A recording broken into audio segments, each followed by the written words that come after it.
What's going on, guys? Sawyer here. July is almost over, and it's actually July 31st as I record this. August is just around the corner. We're back at it, speaking about the Lord towards the end of this summer, and today I wanted to go back to one of my foundational videos on this channel. One of the first videos I ever made was titled "Pride is the Root of All Sin." And it talked about how whenever a person thinks that they're invincible and they're too good to fail, they're bound to crumble. It talked about how cockiness and pride can be used to justify having lazy days and gooning. But in reality, guys, we can't justify sin with our own human, primal, fleshly minds. And that's because even if we are given grace, no sin, including the sins that I mentioned, which were lust and sloth, is justifiable to God. Paul in Galatians 5:16 called us to walk in the Spirit, and you shall not fulfill the lust of the flesh. If you're not walking in the Spirit, then you're not living by the Word, and you can't justify the sin that you're committing to God and say that it's okay. Yes, you are forgiven by the grace of God if you fall, but you're not supposed to fall. Now, I've started off this video really headstrong, like I'm condemning you guys, but in reality, I'm no better than y'all because over the past couple of months, I've really noticed that I have fallen into pride and I have gotten way too comfortable. And as a result, I have had an underproductive, stagnant 4 months in this walk with Christ. My mind has gotten caught up in being this Christian YouTuber that's just gonna blow up and bring back my glory days of the late 2010s, which I will be doing a featured story video on this fall, and how I'm gonna debunk all these movements and creators. But in reality, first off, I have a paltry 56 subscribers, which to every single one of you that's here, thank you. But geez, a guy with 56 subscribers gassing himself up like he has 100K. That's embarrassing on my part, and I take full responsibility for that sin. And secondly, we're called not to covet. Am I puffing myself up and telling myself in my head, like, yeah, I'm gonna hit all these big milestones for my channel? I'm coveting, I'm yearning to possess these things.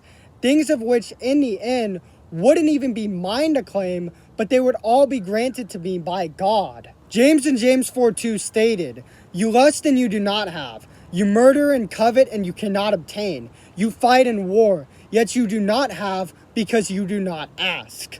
And this verse relates because it's always those who are the most entitled, who yearn the most to have things, that either don't have anything, or if they do have what they supposedly wanted, it just never is enough.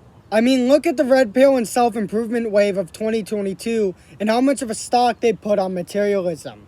Those who failed in those movements did everything they could to meditate, read books, hit the gym, and yet they still couldn't go on the trips they wanted or find financial freedom. And most of those who did succeed, they still aren't happy today. So my first mistake is that I let my mind wander into a covetous state. And guys, you cannot let this happen in your walk with Christ. And the way to stop covet is maybe cutting music out, because I noticed that I find my mind in this state of borderline delusion the most when I'm listening to music. Or maybe what could help is going into the secret place and writing down what your ambitions are, and then writing down the reality of where you're actually at. Also, another thing that can help is praying to God that He is able to give you the wisdom to slow your mind down and humble you. But as I was letting my mind wander, I made a second mistake, and it was I allowed myself to get distracted by politics and entertainment. I've spoken in length in this channel about how being a content consumer is not an optimal way to be living, in multiple videos that I will be referring to as the internet unit.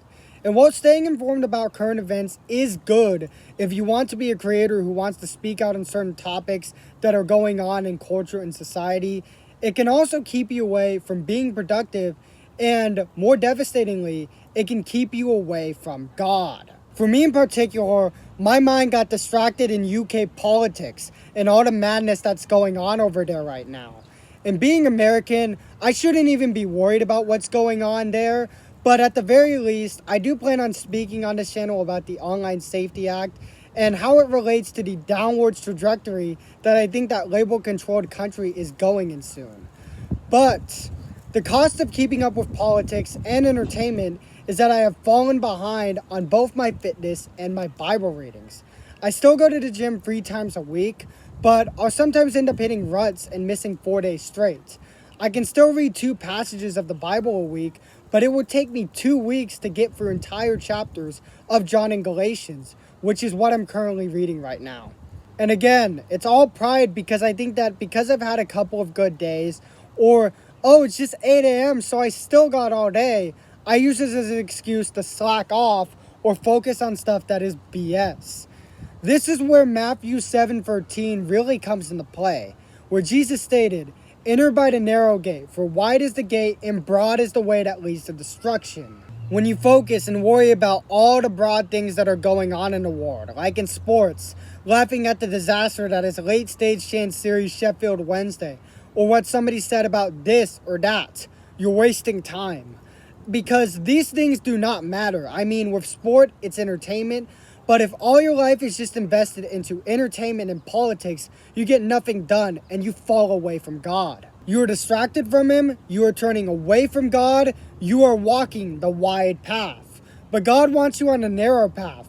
And the narrow path involves you turning off your phone, getting your mind off all the shite, excuse my language, and either working, reading your Bible/books, or worshiping the Lord.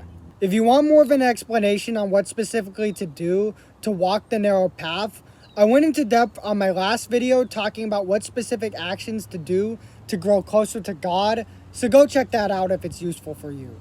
But anyways, to walk the narrow path begins with the realization that your carnal desires are on the wide path. Your desire to indulge, lust, and consume, that's all on the wide path. So you have to kill those desires. You have to crucify those desires. Mark 8:34, Jesus stated, "Whoever desires to come after me, let him deny himself and pick up his cross and follow me."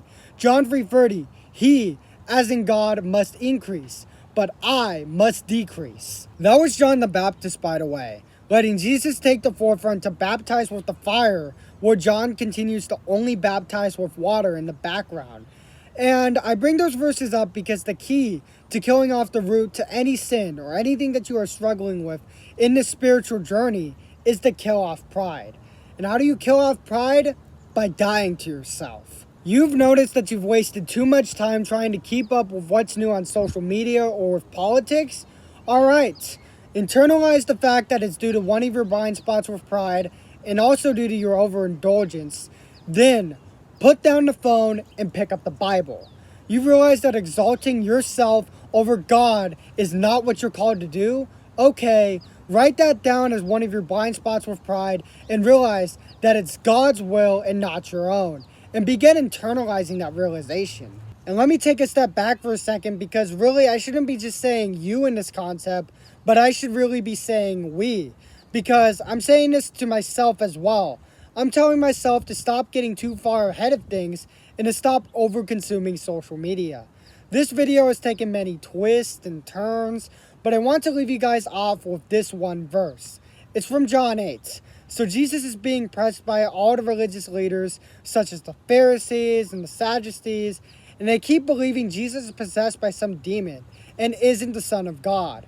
But Jesus keeps refuting them every single time. And Jesus' main evidence for him being the Son of God is that he's not there for his own glory. He's there to fulfill God's prophecy by dying on the cross, defeating hell, and rising on the third day. In John 8:54, he stated, "If I honor myself, my honor is nothing. It is my Father who honors me, of whom you say that he is your God." Catch that? Jesus stated that if he is to honor himself and be selfish, his honor is nothing. In 1 Corinthians 11:1, Paul called us to imitate Christ like he did. So if we are to imitate Christ, we are called to honor God. Because if we honor ourselves, we have no honor. We have no respect for God. And it is God who honors you, yes, but you are to honor him back because it is God who strengthens you to do all things. Philippians 4:13. He gives you food, he gives you purpose, he gives you the ability to lift things, he gives you the ability to walk, talk, think. So in return for all that he gives us, we are to honor him back and not honor ourselves, or our respect for God is nothing. That's a bar, and that's a bar aimed at both you guys and myself.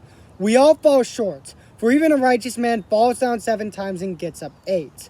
But guys, when we get prideful, when we step into that line of thinking of what's in it for me? Or, ooh, what's this really nice video that just popped up in my algorithm? Or, ooh, I'm feeling horny, so maybe I should go on to Sim City.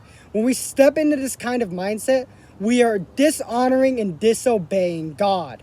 And if we as Christians want to develop the strongest spirit and the best relationship we can with God, then we are to honor Him and do away with our selfish, prideful desires. Thank you guys for watching this video. As of now, I'm going to be alternating between Christian self-help videos and Christian commentary videos. I like doing these kinds of videos to pass on the knowledge that I learned in my spiritual journey to help you guys with your own spiritual growth. But I still want to speak out about things that are going on in culture and society from a Christian lens.